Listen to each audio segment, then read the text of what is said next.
तो क्वेश्चन है हमारे पास, एक विद्यालय में 50% विद्यार्थी टूर पर चले गए और शेष के 10% फुटबॉल खेलने चले गए।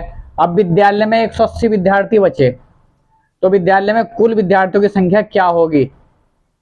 टूर पर गए एवं फुटबॉल खेलने वाले विद्यार्थियों की संख्या क्या होगी?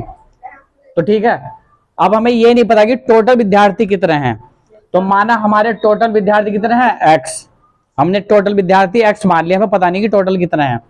अब क्या है कि x का 50% निकालना है, तो x का 50% निकाल लिया हमने, तो 50% निकालने के बाद टोटल में से घटा दो उसे। ठीक है, जब हम टोटल में से घटाएंगे तो हमारे पास कैलकुलेट करके क्या आ जाएगा हमारे पास, इसे कैलकुलेट करेंगे हम। ठीक है, तो x बटे 2 ये आगे हमारे पास टूर पर जाने के बाद जो बच्चे बचे, टूर पर जाने के बाद जो बच्चे बचे ना उसकी संख्या आ गई है। ठीक है, अब क्या कह रहा है वो, अब टूर पे जाने के बाद जो बच्चे बचे, कह रहा है कि उसमें से जो बच्चे बचे उसका 10%, उसके 10% कहां चले गए? फुटबॉल खेलने चले गए। तो x बटे 2, तो यानी शेष का 10% निकालना, तो यानी कि शेष माइनस शेष के 10% निकालना हमने, तो कितना है वो, किसके बराबर है? 180 के बराबर है वो, क्योंकि विद्यालय में 180 विद्यार्थी जो रह गए थे। ठीक है, अब हम इसे कैलकुलेट करेंगे, इसे तो इसे कैलकुलेट करेंगे हम, इसका एलसीएम आ जाएगा 20, तो इसे कैलकुलेट जब हम करेंगे तो हमारे पास क्या आ जाएगा, हमारे पास आ जाएगा x बराबर 400।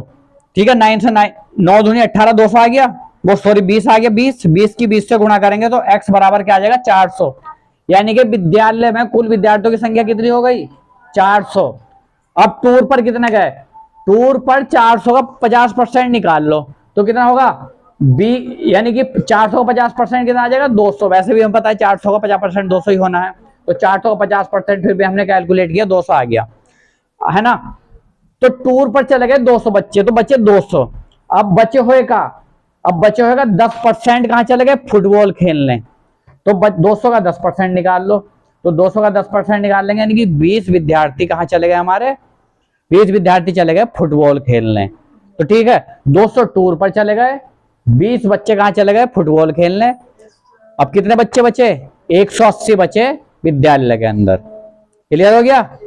That's all.